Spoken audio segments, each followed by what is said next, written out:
Assalamu alaikum students, how are you all? Hope you are fine. And have you completed your previous task which was given on Tuesday? Today the topic of discussion is theorem number 9.2. It is very easy and short theorem. Now move on the statement of the theorem. Theorem statement is a straight line drawn from the center of the circle to bisect a chord which is not a diameter is perpendicular to the chord. In this statement, few words are for discussion. You know very well about the circle and center of the circle, but I want to tell you again. Circle is a locus of moving points in a plane which is equidistant from a fixed point, and that fixed point is called center of the circle. Look at this diagram. Here O is the center of the circle. Bisect mean by mean two, sector mean portion, two equally portion. Bisect mean equally divided into two portions. A chord means the join of any 2 points on the circumference of the circle. It is called.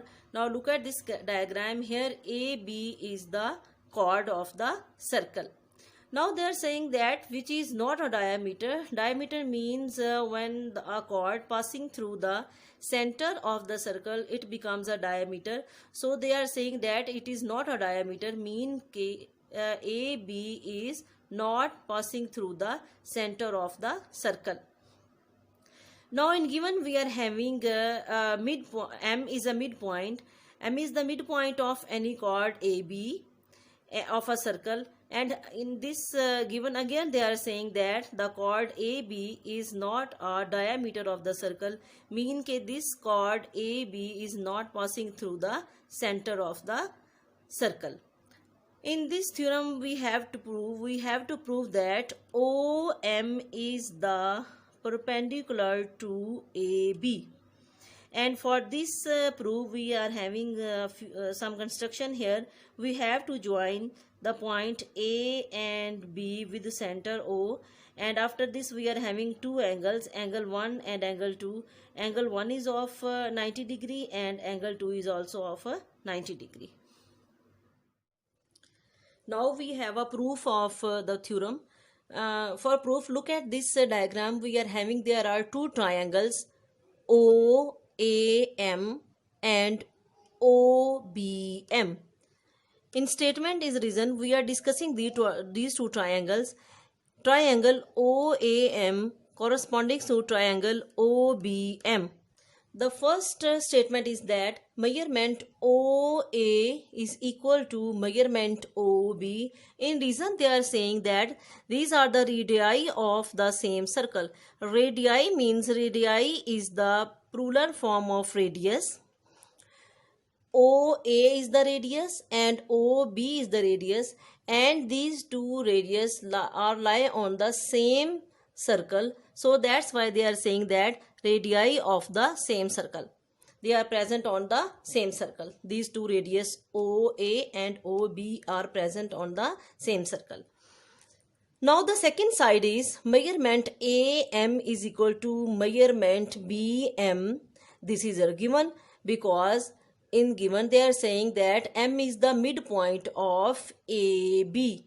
So we can say that when M is the midpoint of AB, we can say that AM is equal to BM. Now what is the third side? Third side is OM, and look at this diagram that this side OM is common between these two triangles. So we can say that OM is equal to measurement OM, and which is common. Now these three sides are when we are discussing three sides. First of all OA, OB, these are equal. Then they are saying that AM is equal to MB, they are equal, and there is a common side OM. OM is equal to OM. Now after this discussion that the congruency of the triangle is proved by the postulate S dot S dot S congruent to S dot S dot S. This postulate means when the three sides of one triangle are congruent to the corresponding three sides of another triangle, then we can say that these two triangles are congruent. Now, measurement angle 1 is equal to measurement angle 2. This is equation number 1. And in addition, we can say that these are the corresponding angles of the congruent triangles. Students, you know very well, when the congruency of the triangles are proved by any postulate, then we can say that all the sides or all the angles which are present in these triangles, they are congruent. Now, measurement angle 1 plus measurement angle 2 is equal to measurement angle AMB is equal to 180 degree. This is equation number 2. Now, students, look at the diagram. AMB is a straight line, and you know very well the angle on the straight line is equal to 180 degree.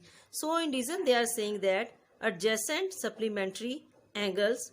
Adjacent mean the angles which are having the same vertex and same side, and supplementary angles mean, you know very well, when the sum of the angles are equal to 180 degree, these are called supplementary angles.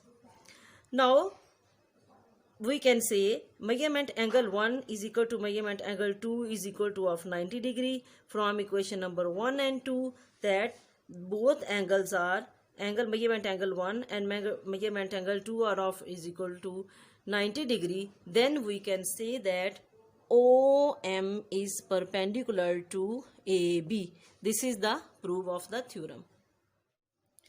Students, today's diaries, you have to do the practice of theorem number 9.2 on your rough registers, and also you have to prepare the exercise number 4.3 for test.